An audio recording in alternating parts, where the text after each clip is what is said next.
Good morning, this is Kasturi Day. Today I am going to discuss the question answer section of the air chapter according to ICSE syllabus class 7.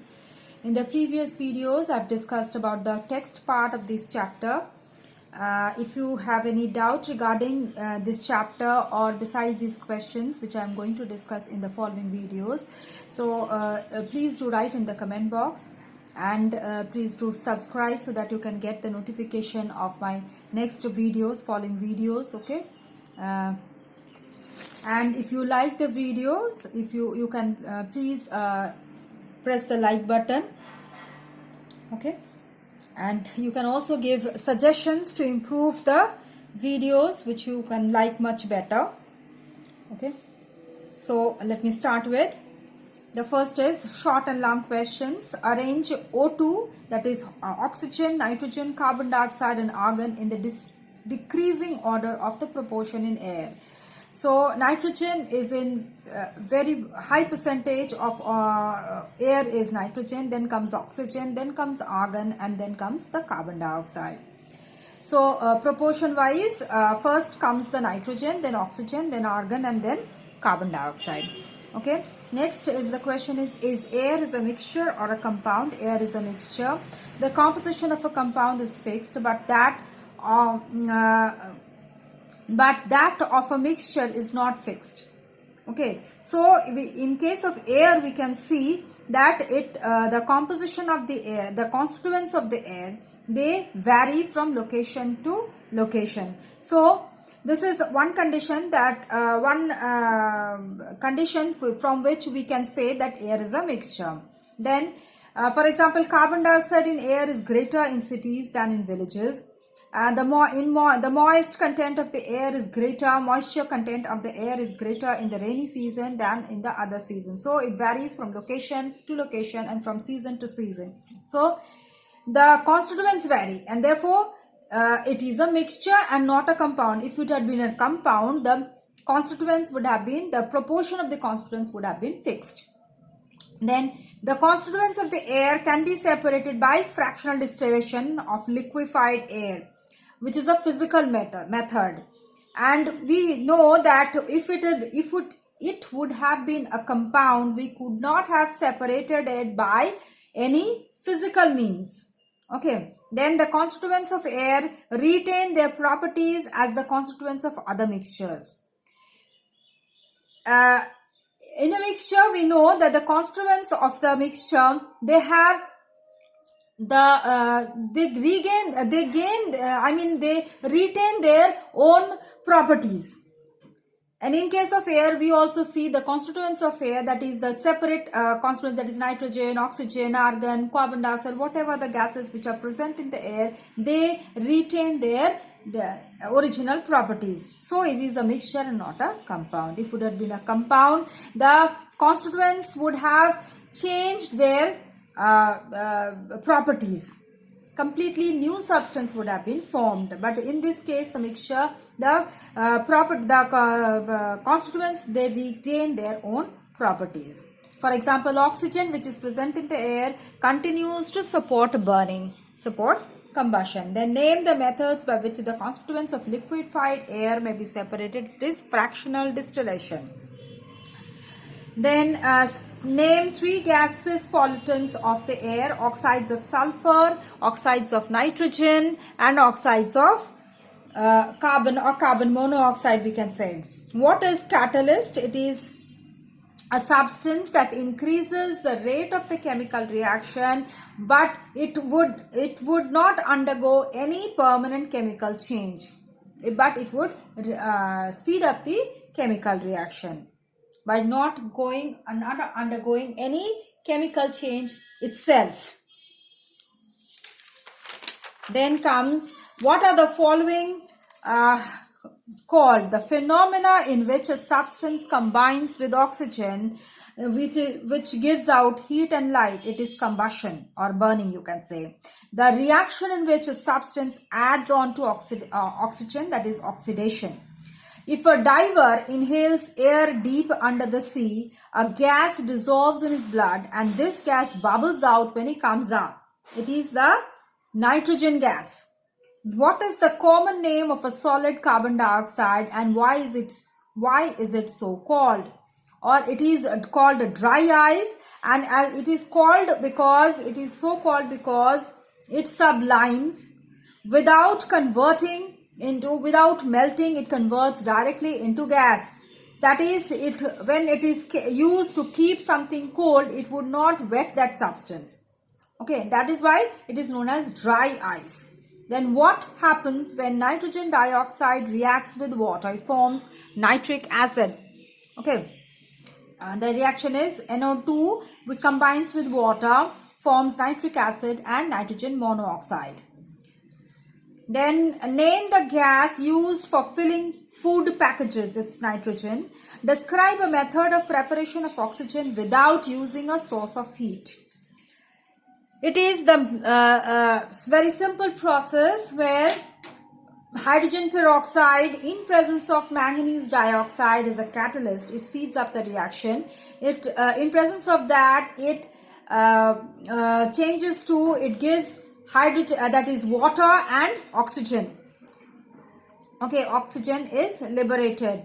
Now this happens in the process that there is one conical flask is taken where manganese dioxide is given and is taken inside that flask, and hydrogen peroxide is poured into it drop by drop. What happens? This manganese dioxide reacts with this hydrogen peroxide and it forms it gives out the oxygen gas, which is collected by downward displacement of water. If we take a trough and we contain in which we contain water, okay, we will see that some thing bubbles out of the pipe which is connected from the conical flask to the trough. Okay, now this gas collects over the water level inside the inverted jar. Now when we test with a burning splinter, we see that it rekindles that burning splinter.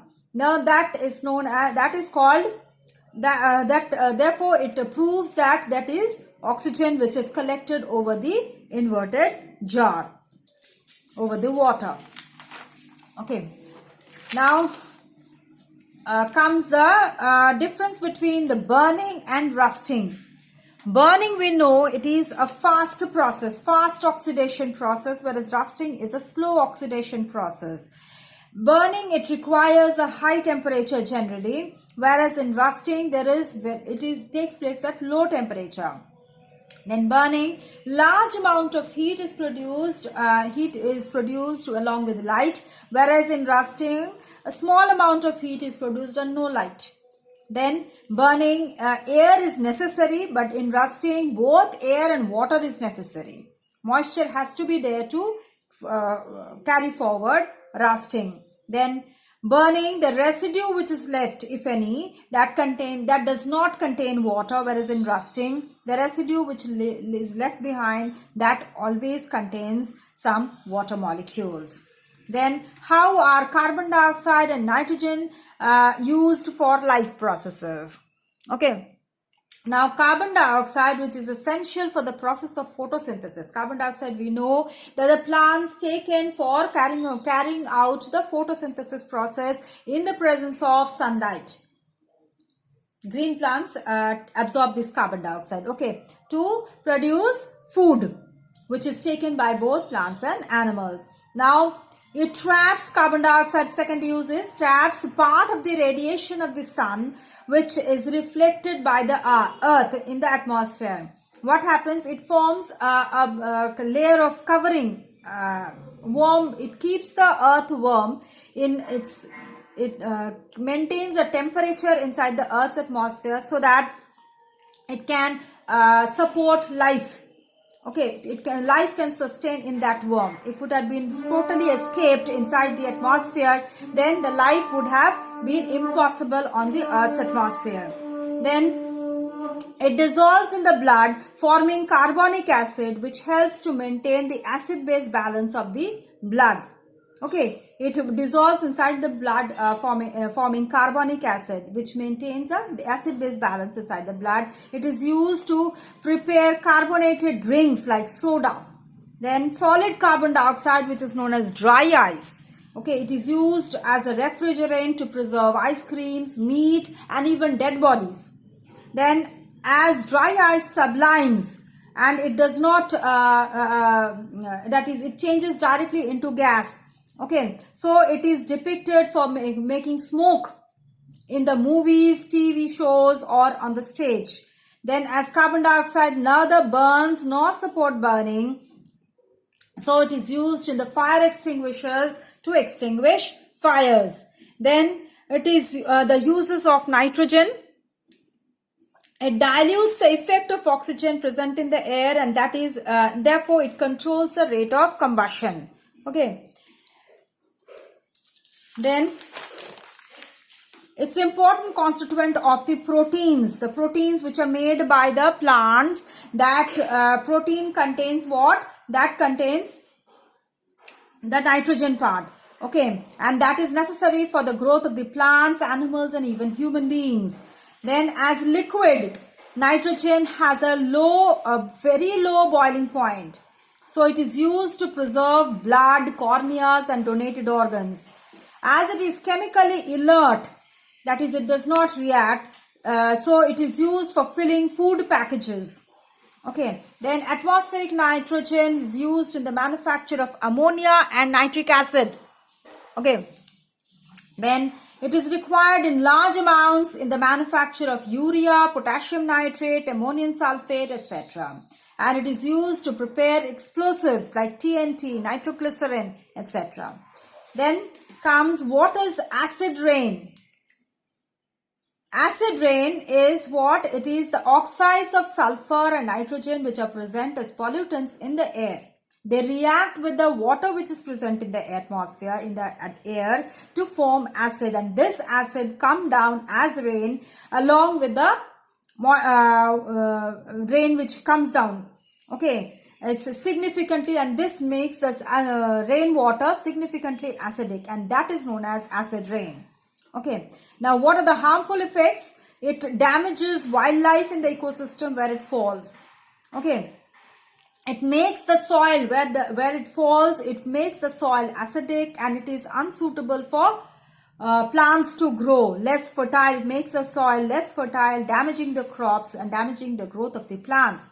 Then it corrodes the metals and damages the buildings and historical monuments, because historical monuments are generally made up of marble and limestone, that is calcium carbonate. And as acids are easily broken down into carbonates, and acid can easily break down into carbonates, and when the rain comes down, this calcium carbonate dissolves in that rainwater and washes away. Then it promotes corrosion of the metallic structures, the railways, bridges, etc. It damages the nutrition level of the leaves of the plants. Okay, so I'll stop here. I'll continue with the rest of the questions in my next video. Please go through this. If you have any doubt, please do write in the comment box. And if you like the video, press the like button. And if you have a new viewer to my channel or not subscribed yet, please do subscribe to get the notification of my next video. Thank you.